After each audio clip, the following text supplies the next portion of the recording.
ओम शांति 28/11/2025। मीठे बच्चे, ये भूल भुलैया का खेल है। तुम घड़ी घड़ी बाप को भूल जाते हो। निश्चय बुद्धि बनो, फंसेंगे नहीं। तो भूल भुलैया में दो वर्ड है। एक तो हम गलत कर रॉन्ग एक्ट कर लेते हैं और एक भूल जाते हैं, भुलैया में फंस जाते हैं, जहाँ पर एक ऐसे ट्रैप में फंस जाते हैं जिधर हमारा निकलने का कोई रास्ता दिखता नहीं है और हम ढूंढते भी नहीं हैं। हम सोचते हैं कि यही सही है करके, पर एक्चुअली हम ट्रैप में फंसते हैं। प्रश्न है, कयामत के समय को देखते हुए तुम बच्चों का कर्तव्य क्या है? उत्तर, तुम्हारा कर्तव्य है अपनी पढ़ाई में अच्छी रीति लग जाना और बातों में नहीं जाना है। बाबा बिठाकर एक सेकंड। तो बाबा ने कहा तुम्हारा कर्तव्य है अपनी पढ़ाई में अच्छी रीति लग जाना और बातों में नहीं जाना है। बाप तुम्हें नैनों पर बिठाकर गले का हार बनाकर साथ ले जाएंगे। बाकी तो सबको अपना अपना हिसाब किताब चुकतू करके जाना ही है। बाप आए हैं सबको अपने साथ घर ले जाने। गीत है दूर देश का रहने वाला। ओम शांति। रूहानी बाप रूहानी बच्चों को बैठ समझाते हैं। भारत खास और दुनिया आम सब विश्व में शांति चाहते हैं। अब ये तो समझना चाहिए जरूर, विश्व का मालिक ही विश्व में शांति स्थापन करते हैं। गॉड फादर को ही पुकारना चाहिए कि आकर विश्व में शांति फैलाओ। किसको पुकारे वह भी बिचारों को पता नहीं है। सारे विश्व की बात है ना, सारे विश्व में शांति चाहते हैं। अब शांति का धाम तो अलग है, जहाँ बाप और आप आत्माएं रहती हो। ये भी बेहद का बाप ही समझाते हैं। तो शांति के बारे में हमें पता नहीं था कि शांति कहाँ मिलेगा, और शांति का स्टेट हमें शांति धाम में मिलता है, और ये बाबा ही आके हमें बताते हैं। अब इस दुनिया में तो ढेर के ढेर मनुष्य हैं, अनेक धर्म हैं। कहते हैं एक धर्म हो जाए तो शांति हो। सब धर्म मिलकर एक तो हो नहीं सकते। त्रिमूर्ति की महिमा भी है। त्रिमूर्ति के चित्र बहुत रखते हैं। ये भी जानते हैं ब्रह्मा द्वारा स्थापना किसकी? सिर्फ शांति की थोड़ी होगी। शांति और सुख की स्थापना होती है। इस भारत में ही 5000 वर्ष पहले जब इनका राज्य था, तो जरूर बाकी सब जीव आत्माएं जीव को छोड़ अपने घर गई होगी। अब चाहते हैं एक धर्म, एक राज्य, एक भाषा। अब तुम बच्चे जानते हो बाप शांति, सुख, संपत्ति की स्थापना कर रहे हैं। एक राज्य भी जरूर यहाँ ही होगा ना। एक राज्य की स्थापना हो रही है, ये कोई नई बात नहीं।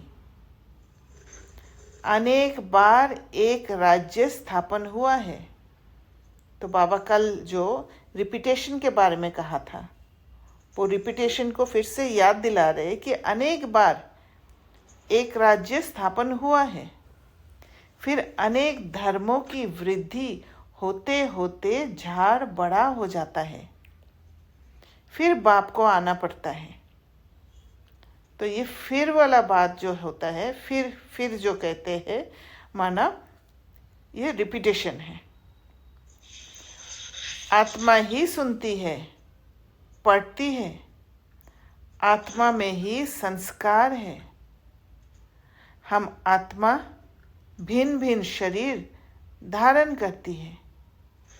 बच्चों को इस निश्चय बुद्धि होने में भी बड़ी मेहनत लगती है। तो ये जो बाबा नॉलेज दे रहे हैं, ये जो बाबा समझा रहे हैं कि सब कुछ आत्मा ही करती है और आत्मा में ही संस्कार है और आत्मा भिन्न भिन्न शरीर धारण करती है। तो ये बातें बाबा ने कहा निश्चय बुद्धि होने में बड़ी मेहनत लगती है। तो ये निश्चय बुद्धि कैसे हो? क्योंकि ज्ञान में आते ही हमारा निश्चय नहीं होता है। हम जब ज्ञान को एक्सेप्ट करते हैं तो फिर उस रीति से समझ नहीं पाते हैं कि एक बार में ही निश्चय हो जाए।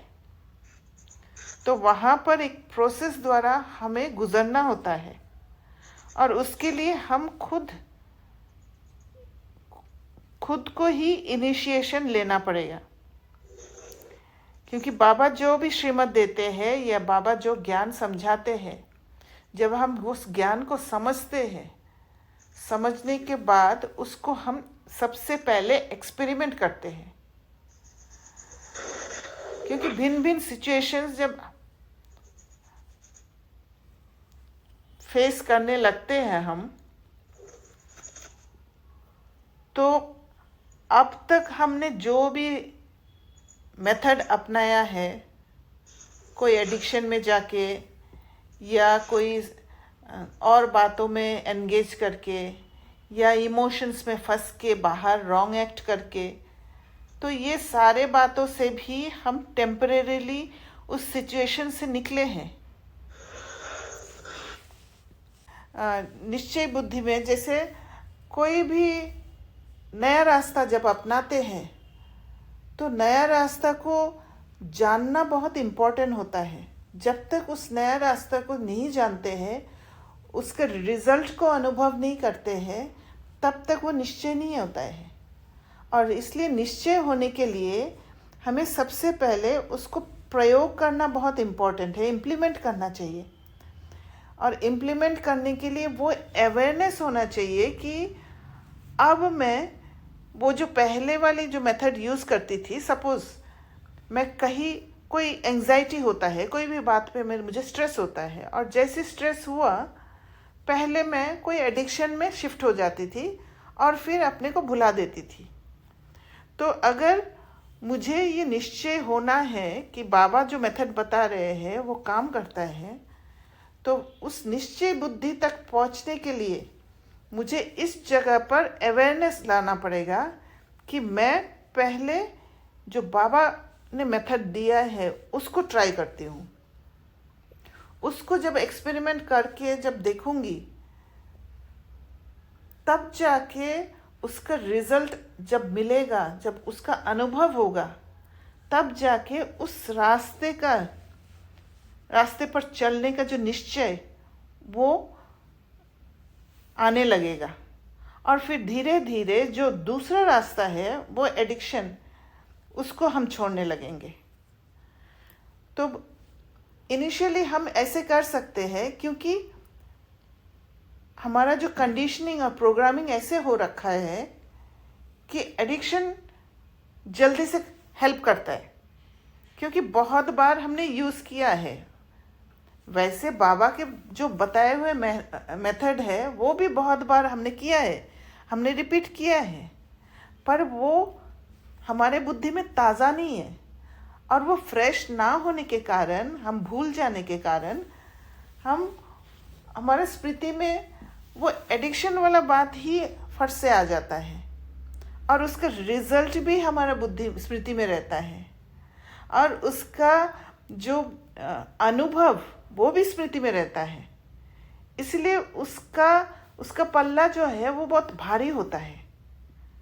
और उसके तुलना में जो बाबा ने मेथड बताया वो वीक हो जाता है, क्योंकि उसको हमने अभी तक अनुभव ही नहीं किया और उसको उसके प्रति निश्चय इतना ही है कि बाबा ने बताया इसलिए ये काम करता है, बस इतना ही है। क्योंकि उसमें एक्सपीरियंस ना होने के कारण फेथ नहीं होता है।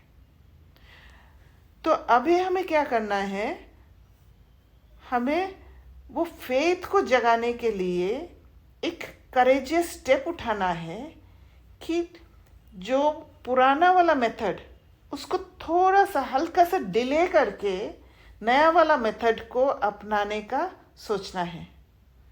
तो हम ऐसे कह सकते हैं कि बाबा ने ये इस मेथड दिया है, इसको इम्प्लीमेंट करके देखते हैं।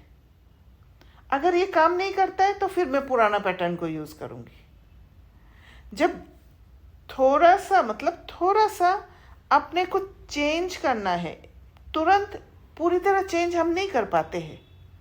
तो इसलिए हल्का सा चेंज करके अगर हम उस रास्ते पर चलना शुरू करेंगे, क्योंकि इम्प्लीमेंट करने से बाबा ने बताया, तो इम्प्लीमेंट करने से अगर मेथड सही होगा, विधि सही होना चाहिए, विधि अगर सही रीति से हम अपनाते हैं तो फिर ज़रूर उसका रिज़ल्ट मिलेगा। और जैसे एक बार रिज़ल्ट मिला तो फिर आगे भी हमारा वो फेथ जाग उठेगा और एक स्टेज आ जाएगा जहाँ पर हमारा निश्चय बुद्धि हो जाएगा।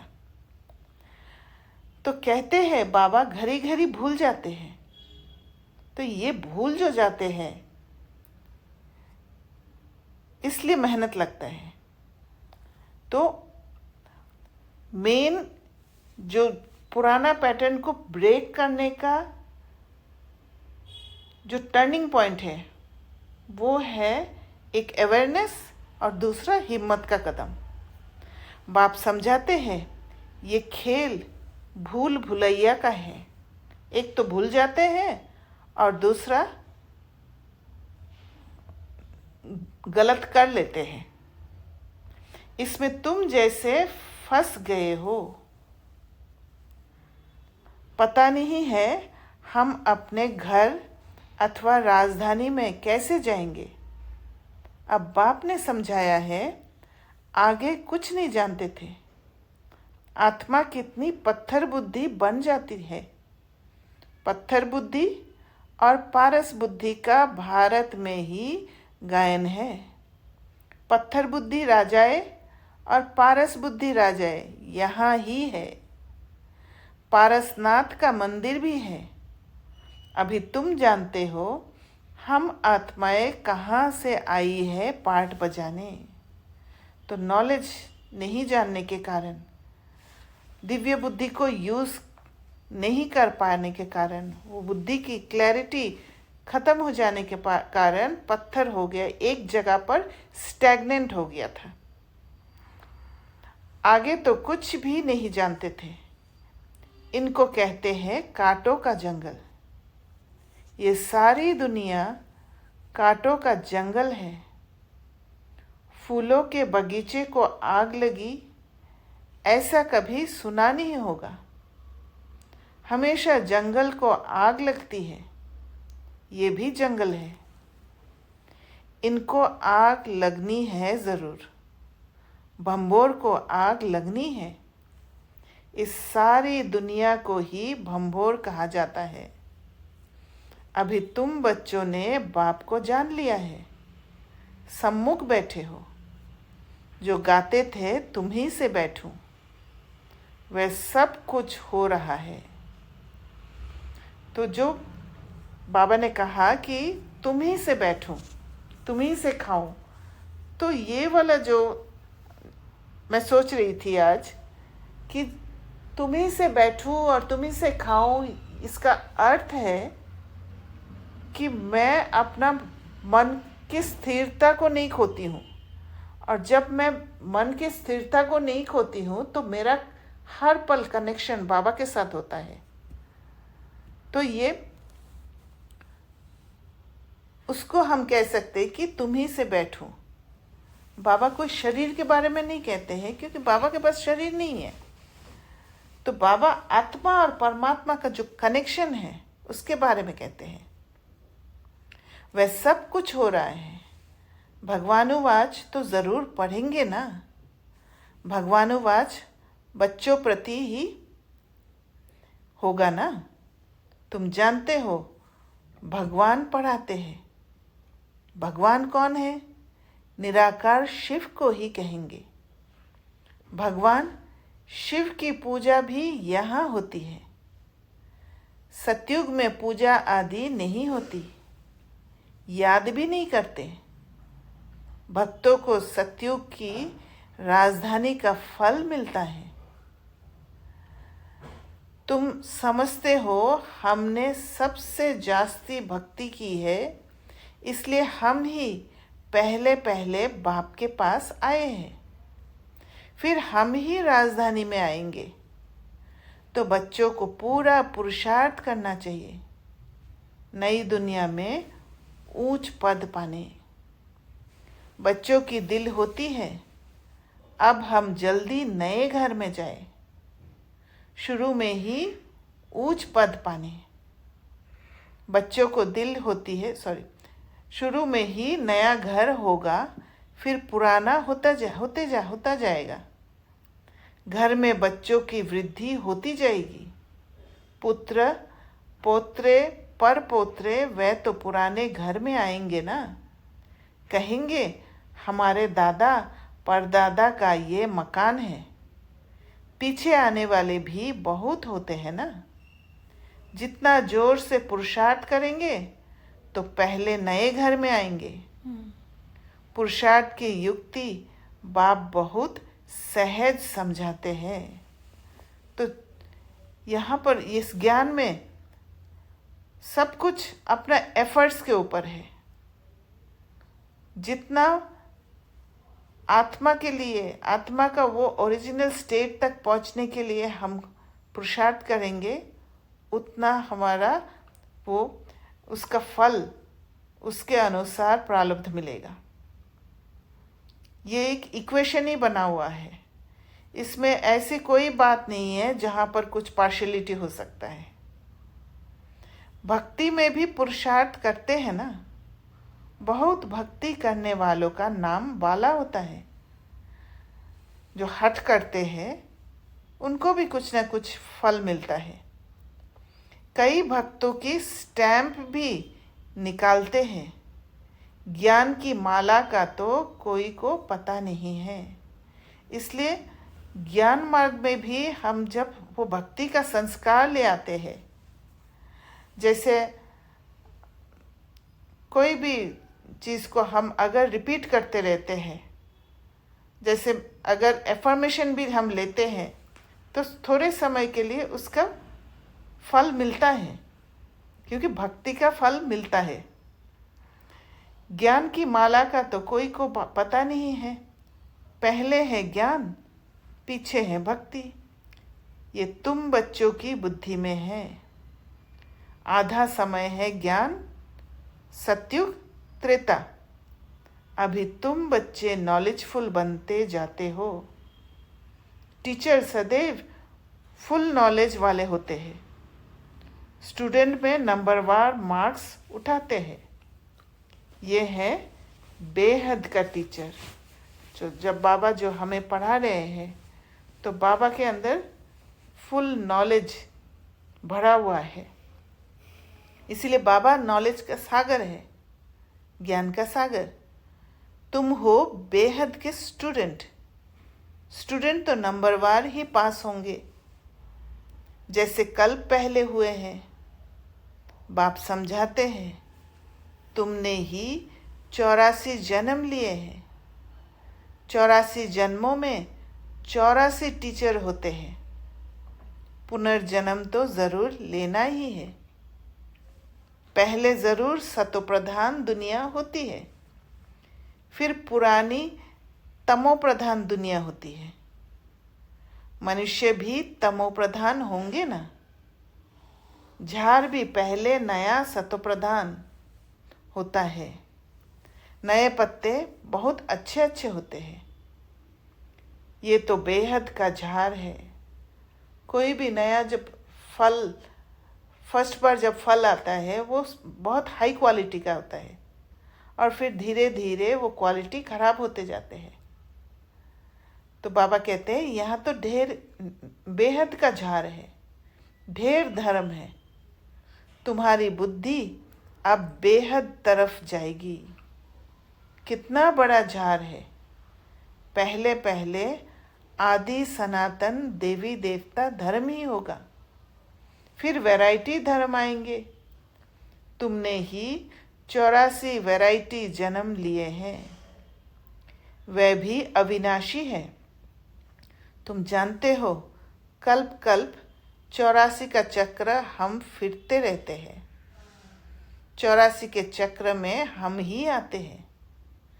84 लाख जन्म कोई मनुष्य की आत्मा नहीं लेती है, वह तो वैरायटी जानवर आदि ढेर है, उनकी कोई गिनती भी नहीं कर सकते। मनुष्य की आत्मा ने 84 जन्म लिए हैं, तो ये पाठ बजाते बजाते एकदम जैसे टायर्ड हो गए हैं, दुखी बन गए हैं। सीढ़ी उतरते सतोप्रधान से तमोप्रधान बन गए हैं। बाप फिर तमोप्रधान से सतोप्रधान बनाते हैं। बाप कहते हैं मैं तमोप्रधान शरीर, तमोप्रधान दुनिया में आया हूँ। अब सारी दुनिया तमोप्रधान है। मनुष्य तो ऐसे कह देते हैं सारे विश्व में शांति कैसे हो। समझते नहीं कि विश्व में शांति कब थी। बाप कहते हैं तुम्हारे घर में तो चित्र रखे हैं ना, इनका राज्य था तो सारे विश्व में शांति थी, उनको स्वर्ग कहा जाता है। तो ये शांति का जो कंसेप्ट है कि शांति कहाँ से आएगा और विश्व में शांति कैसे होगा, वो सारा गुप्त चलने के कारण किसी को पता नहीं है। एक संगम युग गुप्त रहा और जहाँ पर वो सटल पुरुषार्थ चलता है और वो सूक्ष्म चीज़ों को कोई समझ नहीं पाते हैं। और सतयुग त्रेता में जो सोल्स आए हैं वो ही जानते हैं सतयुग त्रेता को, बाकी के बुद्धि में रजिस्टर्ड ही नहीं है। तो इसी कारण से वो जानते ही नहीं है कि शांति कहाँ से आते हैं, क्या हुआ था जो शांति स्वर्ग का स्थापना हुआ, कैसे हुआ। इसलिए बाहर ढूंढते हैं। नई दुनिया को ही हेवन गोल्डन एज कहा जाता है। अभी ये पुरानी दुनिया बदलनी है, वह राजधानी स्थापन हो रही है। विश्व में राज्य तो इनका ही था। लक्ष्मी नारायण के मंदिर में बहुत मनुष्य जाते हैं। ये थोड़े ही किसकी बुद्धि में है कि यही भारत के मालिक थे। इनके राज्य में ज़रूर सुख शांति थी। 5000 वर्ष की बात है जब इनका राज्य था। आधा कल्प के बाद पुरानी दुनिया कहा जाता है। इसलिए धंधे वाले स्वास्तिका रखते हैं चौपड़े में, उनका भी अर्थ है ना। वे तो गणेश कह देते हैं। गणेश को फिर विघ्न विनाशक देवता समझते हैं। स्वस्तिका में पूरे 4 भाग होते हैं। ये सब है भक्ति मार्ग। अभी दीपावली मनाते हैं, वास्तव में सच्ची सच्ची दिवाली याद की यात्रा ही है, जिससे आत्मा की ज्योति 21 जन्मों के लिए जग जाती है। बहुत कमाई होती है और वो जगा हुआ स्टेट, सबका जगा हुआ स्टेट वो सतयुग में ही होता है। क्योंकि जब नीचे आत्माएं आती है तो फिर वो जगा हुआ स्टेट लेकर आती है, और जो परम धाम में रहते हैं वो भी जगे हुए ही होते हैं। भले वहाँ कुछ हलचल नहीं है, पर आत्मा अपना फुल स्टेट में है। तो बहुत कमाई होती है। तुम बच्चों को बहुत खुशी होनी चाहिए। अभी तुम्हारा नया खाता शुरू होता है नई दुनिया के लिए। 21 जन्मों के लिए खाता अभी जमा करना है। अब बाप बच्चों को समझाते हैं, अपने को आत्मा समझ। सुन रहे हो? आत्मा समझ सुनेंगे तो खुशी भी रहेगी, क्योंकि वो जो आत्मिक स्टेट में जब रहते हैं, वो स्टेबल स्टेट में रहते हैं, तो मन बुद्धि कहीं और नहीं भटकेगा। उस जो भी सुना रहे हैं बाबा, उसमें आत्मा एक एक बात को ग्रहण करने लगेगा। बाप हमको पढ़ाते हैं, भगवानुवाच भी है ना। भगवान तो एक ही होता है। जरूर वे आकर शरीर लेता होगा, तब भगवानुवाच कहा जाता है। क्योंकि भगवान जब वाच में आते हैं, बात करते हैं, तो शरीर लेकर बात करते हैं, तब जाके भगवानुवाच कहते हैं। तो और वो वाच जब होता है, बात करते हैं, तो सुनाई भी देगा, आवाज होगा वो। ये भी किसको पता नहीं है, तब नेति नेति करते आए हैं। कहते भी हैं वे परम पिता परमात्मा है, क्योंकि भगवान को इतना ऊंचा करके वो एक ऐसे संबंध रख दिया कि दूर कर दिया, इतना दूर कर दिया, जो वो भगवान किसी शरीर में प्रवेश करके वाच कर रहे हैं, वो विश्वास ही नहीं कर पाते हैं। इसलिए नीति नीति करते हैं। फिर कह देते हैं हम नहीं जानते। कहते भी हैं शिव बाबा ब्रह्मा को भी बाबा कहते हैं, विष्णु को कभी बाबा नहीं कहेंगे। प्रजापिता तो बाबा ठहरा ना। तुम हो बीके। प्रजापिता नाम ना होने से समझते नहीं हैं। इतने ढेर बीके हैं तो ज़रूर प्रजापिता ही होगा, इसलिए प्रजापिता अक्षर ज़रूर डालो तो समझेंगे प्रजापिता तो हमारा ही बाप ठहरा।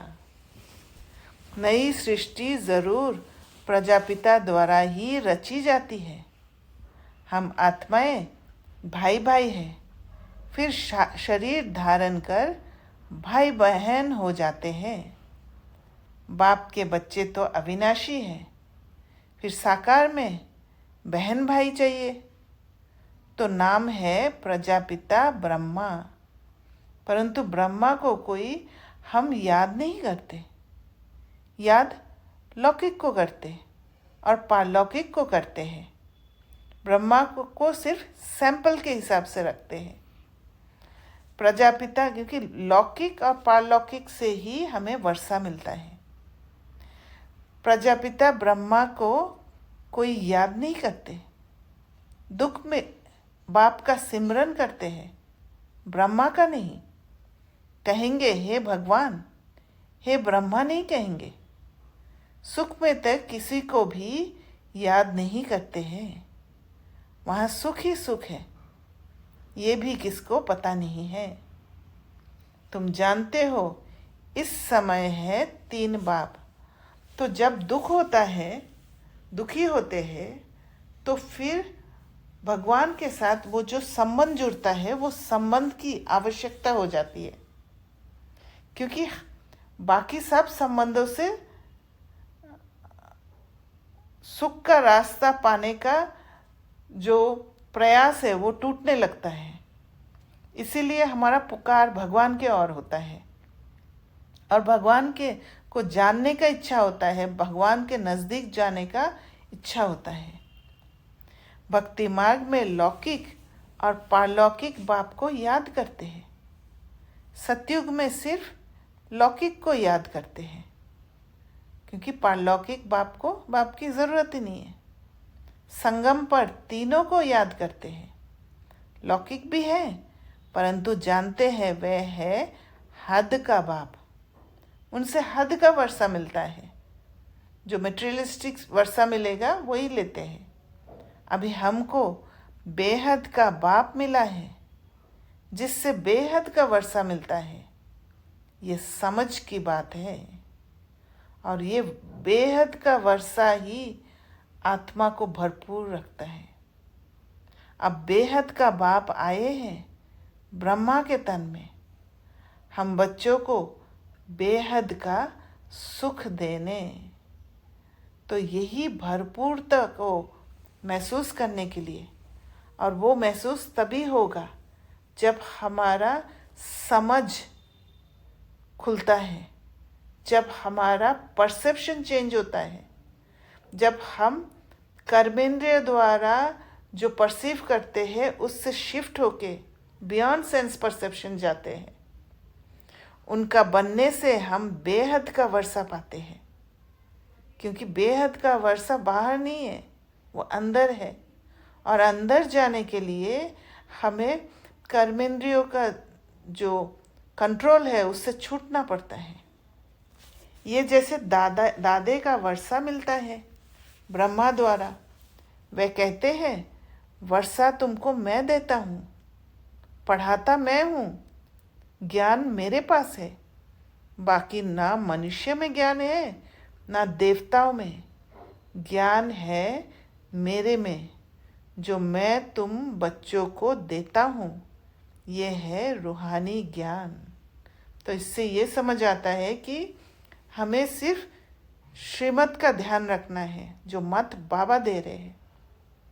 उस मत को अच्छी तरह समझ के, विधि को अच्छी तरह समझ के फिर इम्प्लीमेंट करना है, ना कि परमत और मनमत। ज़्यादातर मनमत तभी आता है जब हम कोई भी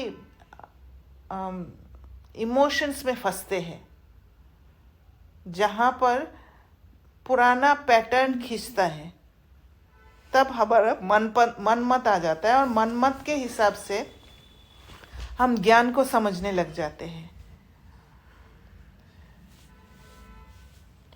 तुम जानते हो रूहानी बाप द्वारा हमको ये पद मिलता है। ऐसे ऐसे विचार सागर मंथन करना चाहिए, और बाबा का श्रीमत को, बाबा के ज्ञान को समझने के लिए विचार सागर मंथन करना बहुत ज़रूरी है। क्योंकि विचार सागर मंथन करने से ही वो श्रीमत का असली अर्थ समझ पाते हैं, और आत्मा लिबरेशन का फील करती है।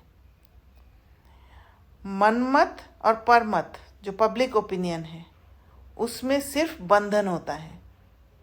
तो ये इंडिकेशन है, जहाँ पर मन भारी होगा, जहाँ पर बंधन महसूस होगा, वहाँ पर हमें ये समझना है कि ये मनमत होगा या परमत होगा।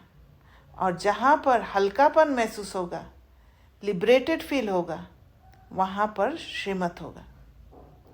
गायन है मन के जीते जीत, मन से हारे हार। वास्तव में कहना चाहिए तो बाबा यहाँ पर करेक्शन करा रहे, माया पर जीत, क्योंकि मन को तो जीता नहीं जाता। मन तो अपना ही है, मन सिर्फ इन्फ्लुएंस हो जाता है। तो जो माया है, माया पर जीत प्राप्त करना होता है, और माया पर जब जीत प्राप्त करते हैं तो मन इन्फ्लुएंस में नहीं आता है। मनुष्य कहते हैं मन की शांति कैसे हो? बाप कहते हैं आत्मा कैसे कहेगी कि मन की शांति चाहिए? आत्मा तो है ही शांति धाम में रहने वाली। आत्मा जब शरीर में आती है तब कार्य करने लग पड़ती है। बाप कहते हैं तुम अब स्वधर्म में टिको, अपने को आत्मा समझो।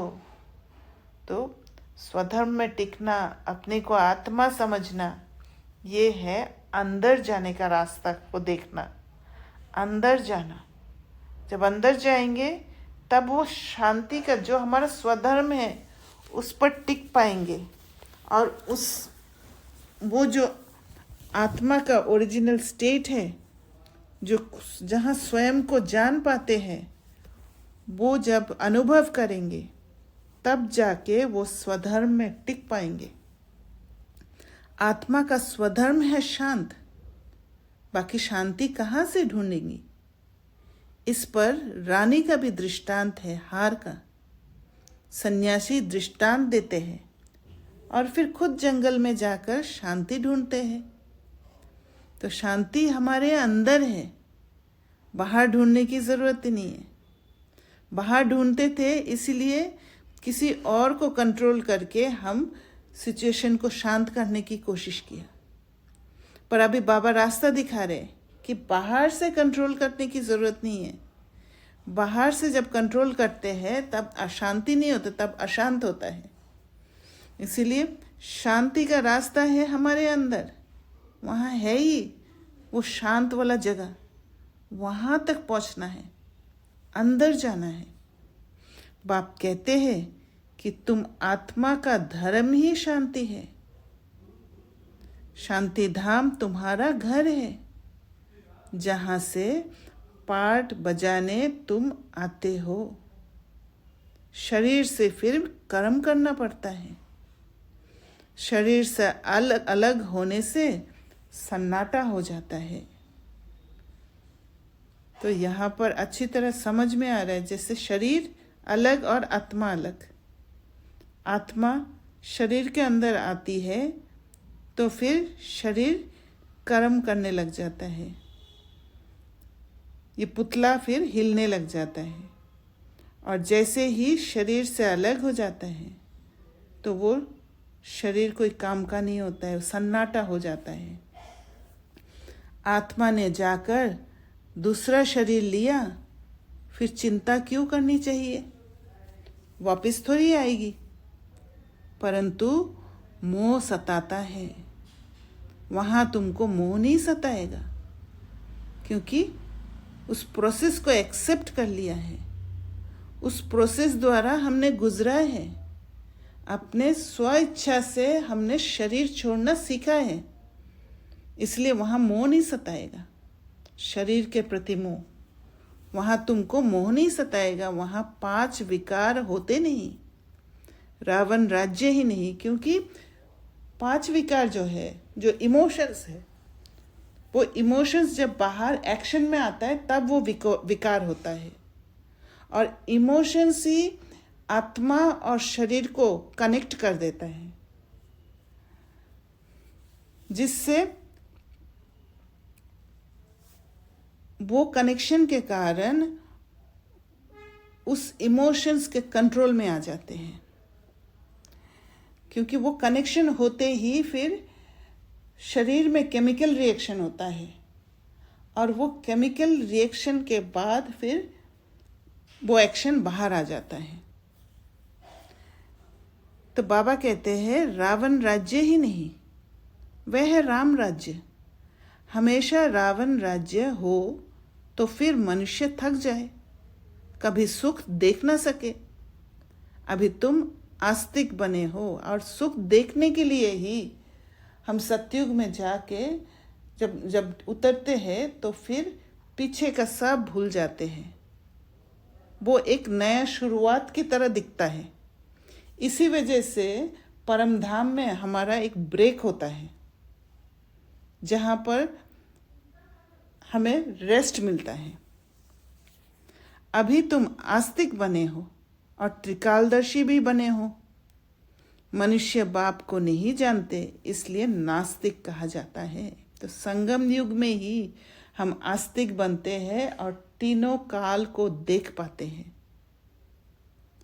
अभी तुम बच्चे जानते हो, ये शास्त्र आदि जो पास्ट हो चुके हैं, ये सब है भक्ति मार्ग। अभी तुम हो ज्ञान मार्ग में। तो शास्त्र में जो भी लिखा हुआ है वो भक्ति है। और क्योंकि भक्ति इसलिए है कि सब कुछ अपने हिसाब से, जो मनमत और परमत के हिसाब से या अपने सुविधा के हिसाब से वो बना हुआ है। जैसे जो जिसने समझा है वैसे नया नया एडिशन निकाला है। अभी तुम हो ज्ञान मार्ग में, और ज्ञान मार्ग में जब होता है तो फिर एक शिव बाबा के मत के हिसाब से, एक मत के हिसाब से सब कुछ होता है। बाप तुम बच्चों को कितना प्यार से नैनों पर बिठाकर ले जाते हैं, गले का हार बनाए सबको ले जाता हूँ, पुकारते भी सब है। जो काम चिता पर बैठ काले हो गए हैं, उनको ज्ञान चिता पर बिठाए, हिसाब किताब चुकतू कराए, वापिस ले जाते हैं। तो ज्ञान में इतना ताकत है जो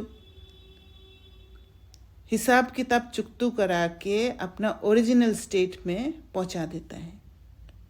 अब तुम्हारा काम है पढ़ने से, और बातें में क्यों जाना चाहिए, कैसे मरेंगे, क्या होगा, इन बातों में हम क्यों जाए।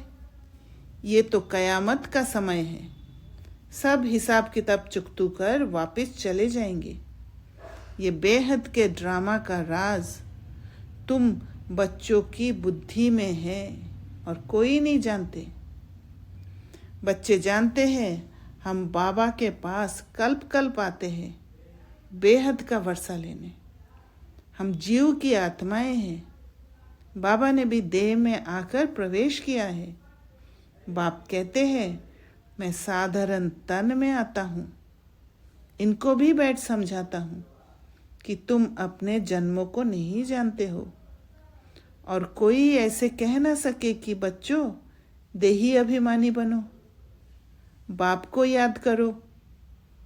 अच्छा, मीठे मीठे सिकिलदे बच्चों प्रति माता पिता बाप दादा का याद प्यार और गुड मॉर्निंग। रूहानी बाप की रूहानी बच्चों को नमस्ते। हम रूहानी बच्चों की रूहानी बाप दादा को याद प्यार गुड मॉर्निंग और नमस्ते।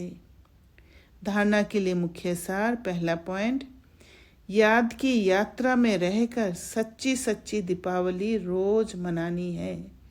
तो जितना जितना आत्मा को जागृत करेंगे, अवेयरनेस लाएंगे, उतना उतना सच्ची सच्ची दीपावली मना रहे हैं। अपना नया खाता 21 जन्मों के लिए जमा करना है। दूसरा पॉइंट, ड्रामा के राज को बुद्धि में रख, पढ़ाई के सिवाय और किसी भी बात में नहीं जाना है। ये हिसाब किताब चुकतू करने हैं। तो जितना जितना पढ़ाई में रहेंगे, जितना जितना मूल्य के पॉइंट्स को विचार सागर मंथन करेंगे, उतना उतना मन बुद्धि का क्लीनिंग होते जाएगा, हर बात का क्लैरिटी आएगा, और जहाँ क्लैरिटी और अंडरस्टैंडिंग होगा वहाँ पर ताकत मिलेगा। वरदान, रूहानियत की स्थिति द्वारा व्यर्थ बातों का स्टॉक खत्म करने वाले खुशी के खजाने से संपन्न भव। तो रूहानियत की स्थिति है वो प्योर स्टेट, और उस प्योर स्टेट में जब रहेंगे तो फिर सेंस परसेप्शन से अलग हो जाएंगे, बियॉन्ड सेंस परसेप्शन में जाएंगे। कर्मेंद्रिय जो धोखा देते हैं उस धोखे में नहीं फंसेंगे, उसके ऊपर उठकर जो रियल बात है उसको समझ पाएंगे। रूहानियत की स्थिति द्वारा व्यर्थ बातों के स्टॉक को समाप्त करो। तो जैसे हम लोग प्रैक्टिस कर रहे हैं कि कोई भी सिचुएशन सामने जब दिखाई देता है, कर्मेंद्रिय से देखते ही हम कर्मेंद्रियों के कंट्रोल में आके जो सीन जैसे दिखाई दे रहा है वैसे देख लेते हैं, और उसी के हिसाब से हमारे अंदर वो इमोशंस जाग उठता है और हलचल आ जाता है। पर हम जब अंदर जाते हैं, अंदर जाके उस हलचल को जब फेस करते हैं और शक्तियों को यूज़ करते हैं, तो धीरे धीरे मन शांत जब जैसे होता है, हम उस कर्मेंद्रियों के कंट्रोल से छूट जाते हैं, तो फिर एक ऐसा ऊंचा परसेप्शन दिखाई देता है, ऊंची समझ हमारे अंदर आ जाता है उस सीन के बारे में कि हम लिबरेशन फील करते हैं। हम उस सीन में जो अटके हुए थे वहाँ से छूट पाते हैं। तो बाबा ने कहा रूहानियत की स्थिति द्वारा व्यर्थ बातों के स्टॉक को समाप्त करो, नहीं तो एक दो के अवगुणों का वर्णन करते बीमारी के जर्म्स वायुमंडल में फैलाते रहेंगे। इससे वातावरण पावरफुल नहीं बनेगा। जब हम इमोशंस के कंट्रोल में आ जाते हैं, उस सीन में एक ही जगह पर एजम्पशन में फंस के, अनुमान लगा के उसमें अटक जाते हैं, तो वातावरण को भी हम बीमार कर देते हैं। आपके पास अनेक भावों से अनेक आत्माएं आएगी, लेकिन आपकी तरफ से शुभ भावना की बातें ही ले जाए, क्योंकि भिन्न भिन्न आत्माएं ये कलयुगी दुनिया से अपना अपना पुराना पैटर्न को लेकर आएंगे हमारे सामने। पर हमें उनको देखते हुए भी नॉन जजमेंटल होके उनके प्रति शुभ भावना रखना है। वही वाइब्रेशन देके उनको परिवर्तन कर सकते हैं। ये तब होगा जब स्वयं के पास खुशी की बातों का स्टॉक जमा होगा, जब खुद एलिवेटेड होंगे। यदि दिल में किसी के प्रति कोई व्यर्थ बातें होगी, तो जहाँ बातें हैं वहाँ बाप नहीं, क्योंकि व्यर्थ जहाँ पर लो परसेप्शन वाला स्टेट होंगे, नीचा समझ वाला स्टेट होंगे, वहाँ बाबा नहीं होंगे, वहाँ पाप है। स्लोगन: स्मृति का स्विच ऑन हो तो मूड ऑफ हो नहीं सकती। तो जहाँ स्मृति है कि मैं कौन हूँ, मैं आत्मा हूँ, वहाँ मूड ऑफ हो नहीं सकती।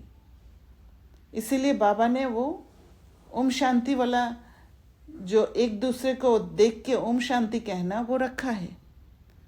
पर ओम शांति का अर्थ ही बाबा ने बताया है कि मैं शांत स्वरूप आत्मा हूँ। ये स्मृति दिलाने के लिए, एक दूसरे को स्मृति दिलाने के लिए वो बात रखा है। बट धीरे धीरे वो चेंज होते होते आज एक दूसरे को ग्रीट करने के हिसाब से हो गया। हमें याद ही नहीं रहता है कि मैं शांत स्वरूप आत्मा हूँ। अव्यक्त इशारे: अशरीरी व विदेही स्थिति का अभ्यास बढ़ाओ। जितना जो बिजी है उतना ही उसको बीच बीच में यह अभ्यास करना ज़रूरी है, क्योंकि जहाँ बिजी रहते हैं, जहाँ दुनिया वाली बातों में हम बिजी रहते हैं या कोई जॉब में बिजी रहते हैं, वहाँ पर अभ्यास करना बहुत ज़रूरी है, क्योंकि भूल जाते हैं, भूल भुलैया में फंस जाते हैं। फिर सेवा में जो कभी कभी थकावट होती है, कभी कुछ ना कुछ आपस में हलचल हो जाती है, वह नहीं होगा, क्योंकि भूल भुलैया में फंसने से ही थकावट भी होता है और हलचल भी होता है। तो एक सेकंड में न्यारे होने का अभ्यास होगा, तो कोई भी बात हुई एक सेकंड में अपने अभ्यास से इन बातों से दूर हो जाएंगे। अगर एक सेकंड में बीच बीच में अगर अंदर भी जाने का प्रैक्टिस करेंगे, तो फिर अवेयरनेस आ जाएगा कि मैं बाहरी कोई बातों में फंस रही थी। तो आप अपने आप को विड्रॉ करके वापस अपना ओरिजिनल स्टेट में टिक पाएंगे। तो इससे हलचल से बच जाएंगे, थकावट से बच जाएंगे। तो बाबा कहते हैं, सोचा और हुआ, युद्ध नहीं करनी पड़ेगी, क्योंकि तुरंत वो अवेयरनेस आ जाएगा, स्मृति आ गई और वो शिफ्ट हो जाएगा। वहाँ पर युद्ध नहीं होगा। युद्ध तभी होता है जब बहुत गहराई में फंस जाते हैं, भूल भुलैया में घुस ही जाते हैं, तब जाके युद्ध करना पड़ता है वहाँ उस भूल भुलैया से निकलने के लिए। अच्छा, ओम शांति। किसी को कुछ शेयर करना है तो कर सकते हैं। दीदी मेरा नहीं है। अच्छा, और किसी को कुछ शेयर करना है? ठीक है, फिर ओम शांति। Thank you.